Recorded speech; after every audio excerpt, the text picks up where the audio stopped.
Yo, what's good, everybody? It's your boy Steph from the Hot Moving Podcast. I think Ja Morant's become a major liability for the NBA, and it's sad to see this self-sabotage. Look, he made a mistake in his IG live when he was out in Denver in the strip club. Okay, he got cooked for it as he should. The Memphis Grizzlies was very slick in jumping on top of it and sitting him down. Basically, the NBA really didn't have to come in with the suspension.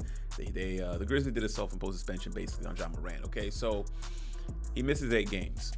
During those missing 8 games, he goes quiet, and then he releases a statement early on, just trying, the normal stuff to say, taking accountability and all this other stuff, right?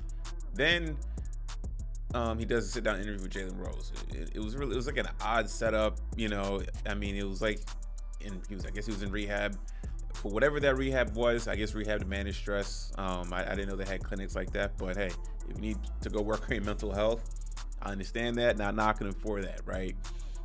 In that interview, he says all the right things. I jokingly called that interview his first 48 interview because it looked like he was being interrogated.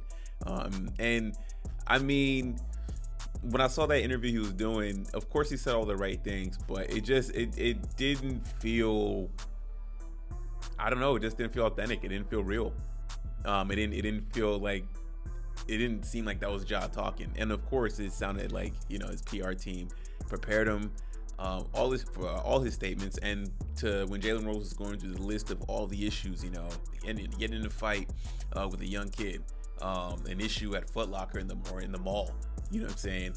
Just so many things has happened with this dude, and now he finds himself on IG Live once again, just a couple months later, and it appears to look like a gun. That's what it looks like,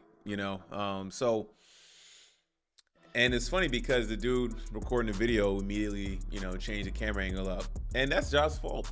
Apparently he didn't learn anything. He loves going on IG Live, and he loves looking or portraying to be a certain way or coming from a certain environment. And NBA is trying to get away from that image.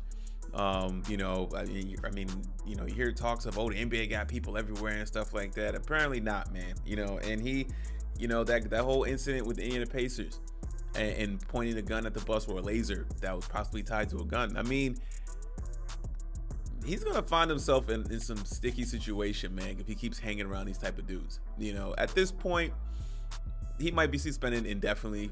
He is suspended indefinitely. The Grizzlies suspend him, but the NBA, they're probably gonna have to cut bait with this dude, because if anything negative happens surrounding Ja Morant, it's just gonna tarnish the NBA's brand, considering it's like damn near 85-90% black. We know how that's gonna look on the league. You know what I'm saying? You Negroes don't know how to act. You get all this money, and it's not fair to the players, to the black players who are doing things right and don't find themselves in these situations. Ja Morant is a star player, face of the league, talks a lot, but yeah, it sucks for the Memphis Grizzlies, man. They thought they found their superstar, and a couple years later, this is what they get. And they feel, I don't know what they do with this extension. He feels they have no choice but to sign him, or is there a way for the NBA or for the Grizzlies to just cut bait? Because he's probably going to be gone for a while. Clearly he didn't learn his lesson. The whole rehab thing, it was all a circus. This is who Ja is. He's in his element. This is who he wants to be. And it's gonna cost him a lot, and he doesn't care. So let me know what you guys think. Please like, subscribe. I'm out.